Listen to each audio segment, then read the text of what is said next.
If you're thinking about moving to the Charleston area, I can almost guarantee that you have already Googled the word flooding at least once. It comes up in almost every relocation conversation that I have, not in a dramatic way, but just in a very practical, let's talk about this before we sign anything kind of way. Usually it starts with something like, okay, be honest with us. How big of a deal is flooding here? Or maybe it's, we keep seeing videos online. Is that what it's actually like? And then every now and then, someone will say, half joking but not really joking, are we gonna need a boat? And these are all fair questions. So let's just talk through all of these things. When most people think about Charleston, they're picturing the historic downtown peninsula. We have the pastel houses, the church steeples, the battery, the cobblestone streets. It's beautiful, it's iconic. It's also low, very low. In fact, much of the peninsula sits at roughly a whopping 12 inches above sea level, not 12 feet, 12 inches. So when you combine a king tide with a heavy rain event, water can back up through the storm drains and it can settle in the low intersections. That's the footage that you always see on the news. That's the clip that circulates online, and because downtown is the most photographed part of all of Charleston, it often becomes the visual shorthand for the entire area. But here's where context matters. The Charleston region is big, and it's a lot bigger than most people think about when they're researching from another state. Downtown is only one piece of it. Mount Pleasant is another, West Ashley, Johns Island, Daniel Island, they're all different. And then when you move inland to Summerville, Goose Creek, Moncks Corner, and the master plan communities like Cane Bay, Carnes Crossroads, Nexton, you're talking about entirely different elevations, drain systems, and development timelines. Flood risk here is extremely location specific. It is not one uniform situation. Now, let's talk about flood zones because this is where the confusion usually starts. But before we get to that, if this is your first time to the channel, hi, my name is Deneen. I'm a realtor here in Charleston, South Carolina and the surrounding Low Country. As the Southern Living Yankee, I love helping people just like you buy and sell homes in the Charleston area. I specialize in helping people relocate to Charleston from out of state because I've been there and I've done it myself. I understand how exciting but still overwhelming a big move can be, but that's why I'm here to help you every step of the way. If you're ready to make a move, reach out today. You can shoot me a text, send me an email, or pick up the phone and call. Don't forget to like this video, subscribe to my channel, and tap that notification bell too. You'll hear two main designations in the suburbs, Zone X and Zone AE. Zone X generally means that flood insurance is not required by your lender. It's considered minimal risk under FEMA mapping. Some homeowners still choose to carry a policy voluntarily, but it isn't mandatory. Zone AE means that there is a 1% annual chance of flooding, and this is where the 100-year floodplain phrase comes in. And that phrase has probably confused more people than anything else. It does not mean that it floods every 100 years. What it does mean is that there is a 1% chance, statistically speaking, in any given year for flooding. Probability is not the same thing as frequency. And here's something else that's important. The letter on the map is not the whole story. Elevation matters, construction type matters, foundation height matters. Two homes in the exact same flood zone can have very different insurance costs depending on how high the finished floor sits above the base flood level. This is why I tell people to not panic when you look at the map color. We need to look at the specific property, we can get real insurance quotes, and we can evaluate actual numbers instead of assumptions. There are also some common myths that float around about flooding in Charleston, and they don't help anyone. One of the biggest myths is that all of Charleston floods, and that simply isn't true. The peninsula experiences tidal flooding under certain conditions.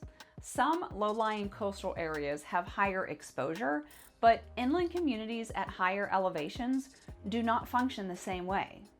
Summerville is not downtown. Moncks Corner is not a barrier island. Geography matters. Another myth is that if a home sits in a flood zone, it must flood regularly. That's not how FEMA designations work.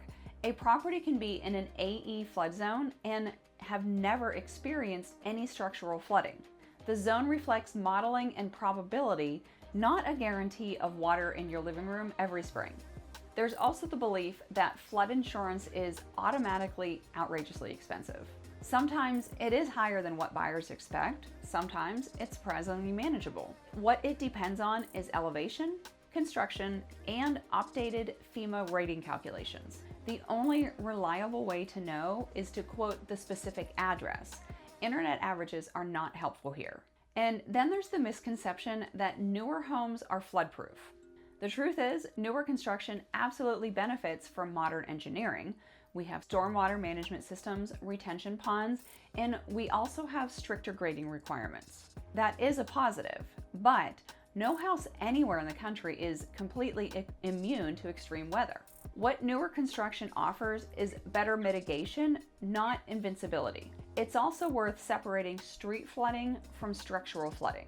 During intense rain events, you might see temporary water in low roadways. That does not automatically mean that the homes in those areas are taking on water. Those are two very different scenarios, but they do tend to get lumped together in online conversations. Now, when hurricanes enter the discussion, the topic can start to feel even bigger. Charleston is a coastal city, we know that, and hurricanes are part of that reality, but building codes have evolved dramatically over the last several decades.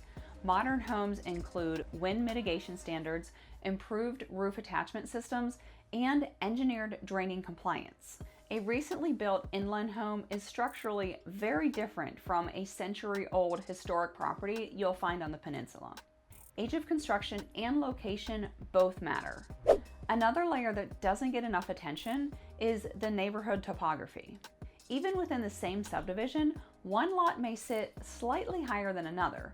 Interior lots may drain differently than some of the perimeter lots that are backing up to a marsh or wetlands. Proximity to retention ponds influences how water flows during heavy rain events. When I work with relocation buyers, we look at all of those details before an offer is even written. We can verify the FEMA designation, and if insurance is required, we can request those quotes early. We look at the elevation data when available. We assess the lot's position within the neighborhood.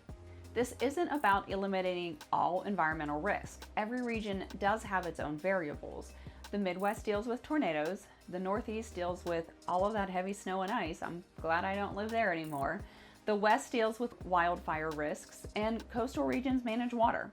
The key is understanding the specific profile of the property that you're considering instead of reacting to the broad headlines. Inland communities like Summerville and Moncks Corner generally sit at higher elevations compared to some of the historic peninsula. That often translates into different flood zone designations and, in many cases, different insurance requirements. Many neighborhoods in Berkeley County fall into Zone X, which is minimal risk. Others near waterways may include AE sections, which is at 1%, and again, it just comes down to the specific address. If minimizing flood exposure is high on your priority list, that becomes part of our search strategy. We can't filter by flood zone, but we can definitely check them. We can evaluate elevation, and we can focus inland if that aligns with your comfort level. It's not emotional, it's just strategic. What creates anxiety for out-of-state buyers isn't the flooding itself, it's the uncertainty that comes with it. And once you understand how zones are mapped, how elevation impacts insurance, and how geography shifts from community to community, the conversation becomes much more grounded. Flooding in Charleston is not hidden, it's not random, it's mapped, regulated, insurable, and measurable. Most importantly, it's not uniform across the region. There are thousands of families throughout the entire Charleston metro area who have never experienced any kind of structural flooding in their homes. There are also specific areas that do require more careful evaluation. The difference is due diligence and good information. If flooding is something that you're thinking about as you consider relocating here, that's a conversation that we can have before you ever write an offer on a home. We can look at specific neighborhoods, we can review maps, and we can pull insurance numbers.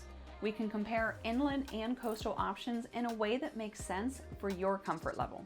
Charleston is a collection of distinct communities with some very different characteristics. Flooding on the peninsula, where many areas sit roughly 12 inches above sea level, does not define the entire region. What defines your experience is the specific property that you choose and how thoroughly you and I evaluate it together. And no, you do not need to keep a kayak in the driveway. Now, if after this you would like a better idea on the cost of living in Charleston, you're going to watch my cost of living video next. The link is in the description below. My name is Deneen. I'm a realtor here in Charleston, South Carolina, and the surrounding Lowcountry. As the Southern Living Yankee, I love helping people just like you buy and sell homes in the Charleston area. I specialize in helping people relocate to Charleston from out of state because I've been there and I've done it myself. I understand how exciting but still overwhelming a big move can be. But that's why I'm here, to help you every step of the way. If you're ready to make a move, reach out today. You can shoot me a text, send me an email, or even pick up the phone and call. Don't forget to like this video, subscribe to my channel, and tap that notification bell too. Thank you so much for joining me. So long for today.